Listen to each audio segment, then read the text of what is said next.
भगवान श्री कृष्ण की अमृतमयी वाणी को हम लोग सुन रहे थे और उसी पर हम लोग चिंतन भी कर रहे हैं।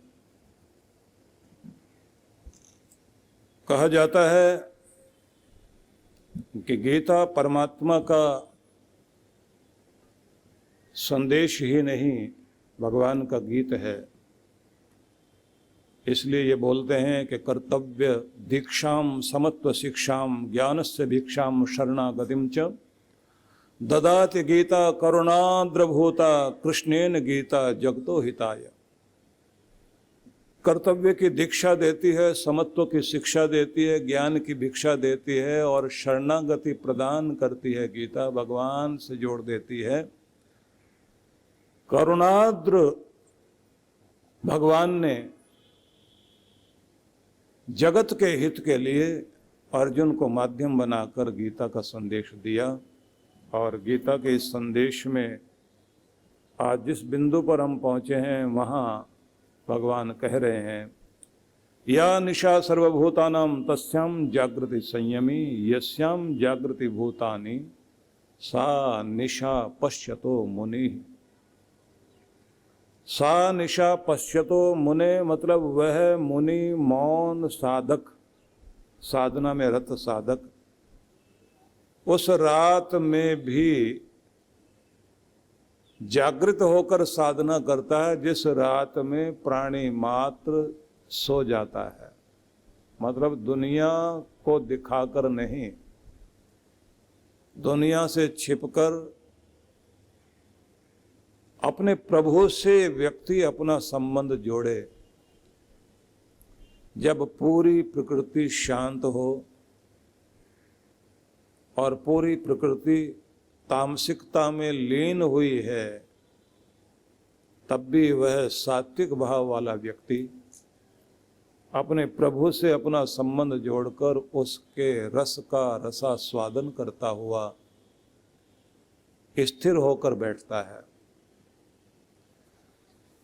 तो साधक लोग, साधना करने वाले लोग अपने नींद को भी, सुख को भी प्रभु के लिए, उस तपस्या के लिए कुर्बान कर देते हैं। और उनके मन में एक ही बात रहती है कि मनुष्य की देह मिली है तो इसी देह में, इसी बार में हमने परम तत्व को प्राप्त कर लेना है।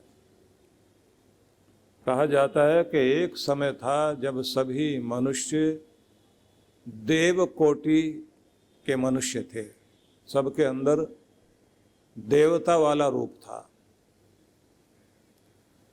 तो भगवान ने सबके अंदर दिव्यता दी। मनुष्य ने जैसे जैसे अपनी दिव्यता का दुरुपयोग करना शुरू किया तो भगवान ने वो दिव्यता छीन ली, शक्तियां छीन ली। लेकिन फिर भी इतना होता है कि जब बच्चा छोटा होता है तो छोटा बच्चा दिव्यता का रूप लिए हुए होता है। भगवान का ही रूप होता, अबोध होता, सरल होता, झूठ बोलना नहीं आता उसे, सच बोलता है। बच्चा जब भी बोलता है उसके अंदर मिठास होती है, बोलता भी ऐसे जैसे गा रहा हो, उसके बोल प्यारे लगते हैं क्योंकि उसके दोनों कान भगवान की तरफ लगे हुए हैं, उसकी दोनों आंखें भगवान की लीला देखने में आनंदित हैं। इसलिए कहीं भी कोई फूल खिलता है, छोटा सा बच्चा उसे देख करके बहुत आनंदित होता है। कोई सांझ बादलों से घिरी हुई है, कुछ बूंदें बरस कर गई और पश्चिम के एक छोर से कोई इंद्रधनुष बादलों में दिखाई दे रहा है, आसमान में। तो और लोग तो दुनियादारी में उलझे हुए हैं, उनको आनंद नहीं आता, लेकिन बच्चा उसे देखता है और दोनों हाथ ऊपर करके खूब जोर जोर से आनंदित होता है, खिलखिलाता है, नाचने लगता है। उसे कोई भी प्रकृति में घटती हुई घटना आनंदित करती है। छोटी सी तितली को देख करके भी आनंद के साथ भागता है। उसका मन पूरे आनंद में टिका हुआ है। हम लोगों का आनंद सिर्फ रुपए पैसे में है, जहां कहीं दिखाई दे यहां से पैसा मिलेगा, बस वहीं की परिक्रमा करते रहते हैं। तो बच्चे के दोनों कान भगवान की तरफ लगे हुए हैं, दोनों आंखें भगवान की तरफ हैं, उसकी वाणी में सत्य बैठा हुआ है, उसके हृदय में प्रेम है। वो किसी ने अगर उसको चोट भी पहुंचा दी तो थोड़ी देर के लिए रो लेगा, उसके बाद में फिर मन से मैल निकाल देगा। वो किसी से झगड़ कर फिर सब मैल मिला बुला देता है। बच्चे आपस में झगड़ते हैं, फिर खेलने लग जाते हैं साथ साथ, और जो उनको देखकर झगड़ पड़ते हैं माता पिता, वो फिर ऐसी दुश्मनी पाल लेते हैं कि फिर एक दूसरे के साथ मिलते नहीं, क्योंकि हम लोगों के मन में मैल ज़्यादा होती है। इसलिए बचपन में लड़े थे अनेक बार तो भी एक हो गए, और बड़े होकर एक बार लड़े तो कभी एक हो ही नहीं पाए, क्योंकि अंदर मैल बैठी थी, भगवान नहीं बैठा हुआ है, दिव्यता नहीं बैठी। बड़े होकर एक लड़ाई ने दोनों के बीच में दिलों में दीवार खींची, तो फिर घरों में भी दीवार खिंच गई, रिश्तों में दीवार आ गई। साथ साथ रहते हैं लेकिन कोसों दूर हो गए एक दूसरे से। और ये दीवार तो कभी कभी पति पत्नी के भी मन में आ जाती है, लेकिन थोड़ी देर अपना सुख दुख बोलकर, अपने गिले शिकवे बोलकर, चीख चिल्लाकर ठीक कर लेते हैं। लेकिन बीच में अगर कोई पड़ गया, वो दीवार को बने रहने देता है। पति पत्नी की दीवार रेत की दीवार होती है, वो बहुत जल्दी मिट सकती है, लेकिन रेत में सीमेंट मिलाने वाले मिल जाएं कोई, उसके बाद मिलते हैं क्या? फिर तो दोनों अलग अलग हो गए। पति पत्नी की लड़ाई हो भी जाए, रूठ कर मायके चले जाए, तो 5-10 दिन से ज्यादा नहीं रुकना चाहिए, ध्यान रख लेना चाहिए। उसके बाद तो कोई बुलाए ना बुलाए आके खड़े हो जाओ, नहीं तो उसको आपके बिना रहने की आदत पड़ जाएगी, और झगड़ा डालने वाले लोग रेत में सीमेंट मिला देंगे। किसी ने अपनी बेटी से कहा, बेटी तू झगड़ के आई हुई 10 दिन हो गए, आप फोन कर। और ये भी कहा जाता है कि अगर छुट्टी भी लो तो 7 दिन से ज़्यादा की नहीं लेनी चाहिए। ज़्यादा छुट्टी लो ना ऑफिस में, तो 10 दिन की ले लो, इससे ज़्यादा की नहीं। नहीं तो आपके बॉस को भी आपके बिना काम चलाने की आदत पड़ जाएगी, छटनी कर देगा। इसलिए अच्छा है थोड़ा रखो। और ऐसे टाइम में चमचे बीच में आ जाते हैं, वो दौड़ दौड़ के काम करके दिखा रहे होते हैं। वो दिखा देते हैं कि मैं ज़्यादा काम कर लूँगा अगर थोड़ी सी तनख्वाह बढ़ा दी जाए, आपका पत्ता साफ हो सकता है। तो माँ ने जो है अपनी बेटी से कहा, फोन कर बेटी। अब दोनों रूठे हुए थे।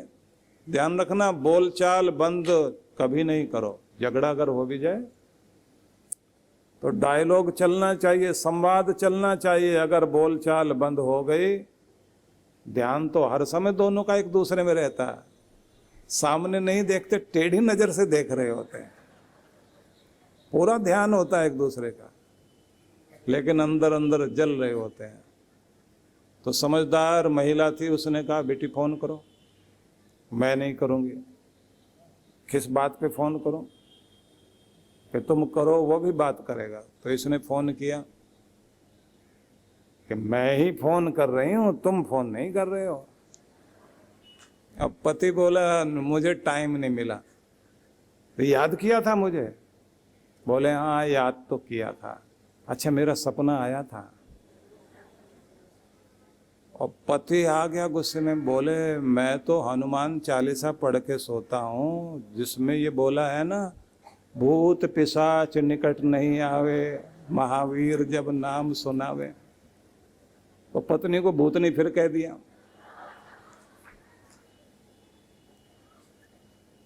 लेकिन माँ खड़ी थी पास में, उसने कह दिया बेटा ये हंसने की बातें हैं, बुरा मानने की नहीं। सामान उठा और जाकर बैठ अपने घर में, क्योंकि तुम्हारे घर को खराब करने वाले बहुत लोग हैं, और अपने घर में कभी मंथरा को मत आने देना। आ गई, सब काम खराब कर देगी। और कमाल ये है, आजकल तो मंथरा और शकुनी दोनों का जोड़ा है, दोनों आते हैं, कुछ भी काम खराब कर देते हैं, लेकिन आप पहचान नहीं पाओगे। मंथरा कौन थी? दासी, सेवा करने वाली। उससे ज्यादा हितैषी कोई नजर नहीं आता। और शकुनी तो मामा था, डबल मां। मतलब ऐसा कोई व्यक्ति जो लगेगा कि ये तो शकुनी हो भी नहीं सकता और वो भी शकुनी होता है, तो सावधान रहना। और शकुनी ज्यादा कुछ काम नहीं करता, मंथरा भी ज्यादा काम नहीं करती, कान में बस थोड़ा सा जहर डालती है और काम खराब। वो पूरे दूध में थोड़ा सा नींबू निचोड़ के जाती है, पूरा पूरा फट जाता है। इसलिए ऐसे लोगों से बचिए।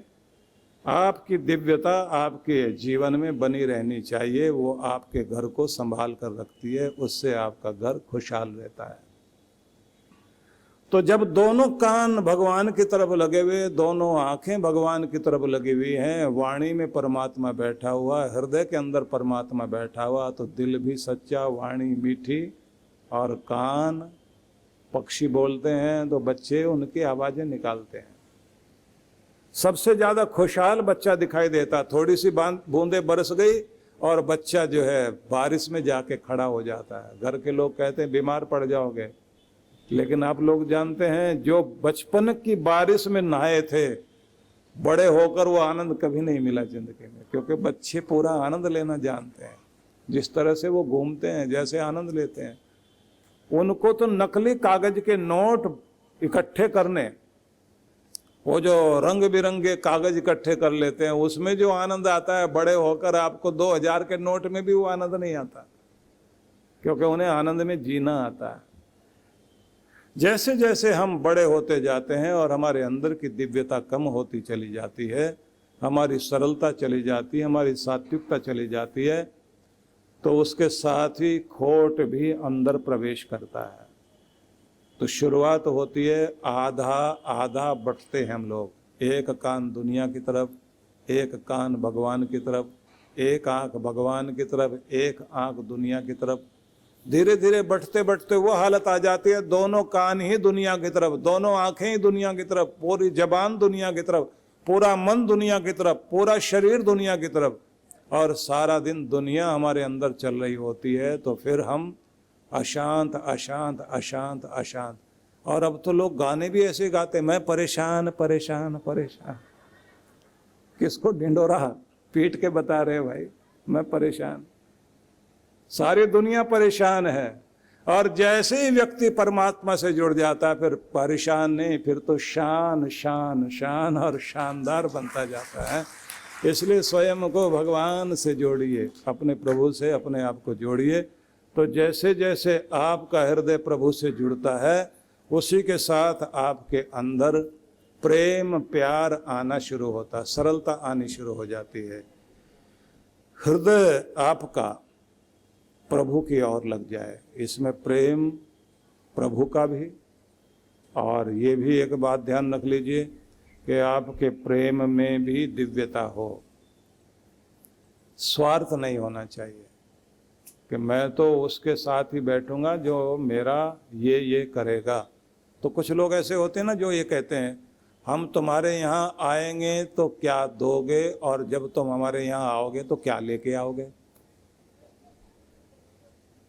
तो ऐसे लोग ला ला ला, लाला जी नहीं, वो ला ला को ही याद रखते हैं, उनके पास द वाली बात है ही नहीं। उपनिषदों में ऐसा वर्णन आता है कि प्रजापति भगवान ने मनुष्यों को भी इकट्ठा किया, देवताओं को भी इकट्ठा किया, राक्षसों को भी इकट्ठा किया, और तीनों को एक ही उपदेश दिया, द द द।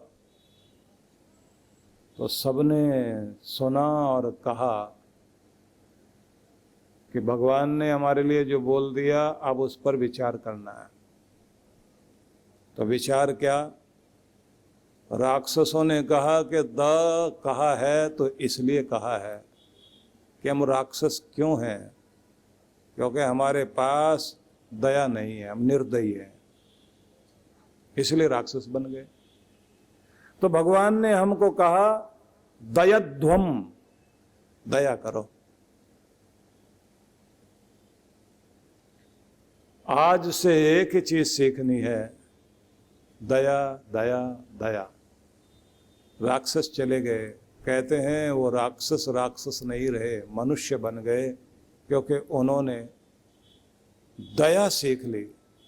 दया आई, निर्दयीपन गया, राक्षस भी इंसान बन गया। जैसे ही देवताओं को कहा गया कि तुमने भी सुना प्रजापति भगवान ने जो उपदेश दिया, तो उन्होंने कहा हमें ये कहा गया है दमध्वम दमध्वम दमध्वम, दमन करो। तुम्हारा देवतापन इसलिए लुट जाता है और स्वर्ग से उतार कर फेंक दिए जाते हो कि तुम्हारे पास खुद के लिए कंट्रोल करने की ताकत नहीं है। देवता भी शिखर पर बैठा हो, जमीन पर आके गिर जाता है जब उसके अंदर खुद पर कंट्रोल करने की ताकत नहीं रहती, खुद को वश में नहीं रख पाता। कोई ऐसी गलती कर देता है कि उसके हाथ से उसका शिखर छूट जाता है।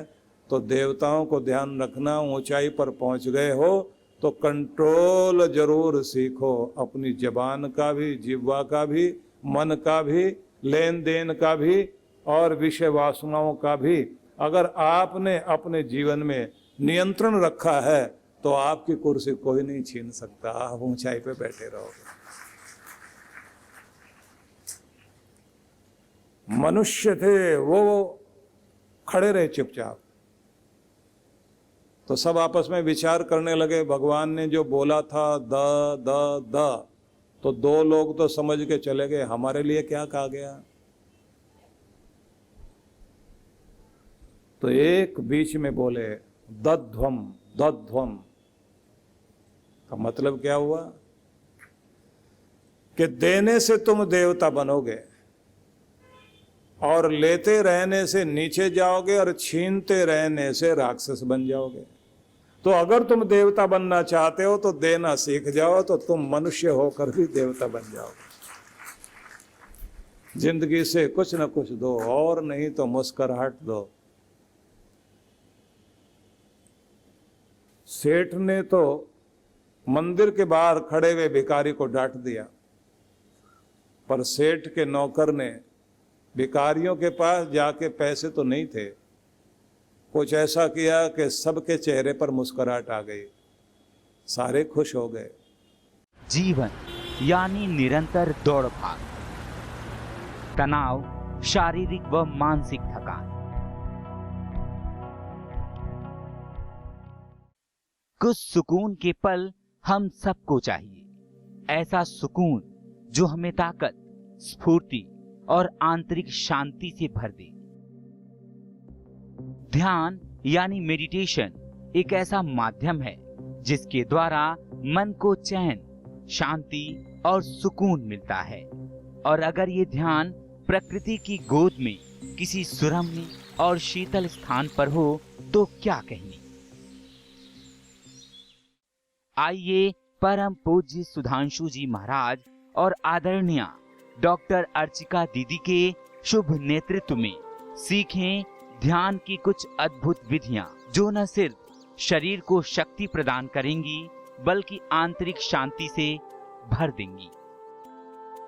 एक सुंदर अवसर है 5 दिवसीय ध्यान शिविरों में भाग लेने का और साथ ही लघु चंद्रायण तप में भाग लेने का। इन शिविरों की अनूठी बात है कि इसमें प्रमुख ध्यान की विधियां तो होंगी ही, जैसे प्राणायाम, स्वास्थ्यप्रद ध्यान, कुंडलिनी ध्यान, चक्र ध्यान, पिरामिड ध्यान, पंचकर्मा, विभिन्न यौगिक क्रियाएं इत्यादि। साथ ही साधकों को मंगल यात्रा, पूर्णिमा दर्शन, प्राकृतिक चिकित्सा के साथ साथ दर्शनीय स्थलों के भ्रमण का भी अवसर मिलेगा। सबसे खास बात यह है कि साधक मनाली के एक अत्यंत खूबसूरत रिजॉर्ट में निवास करते हुए इन सब कार्यक्रमों में हिस्सा ले सकते हैं।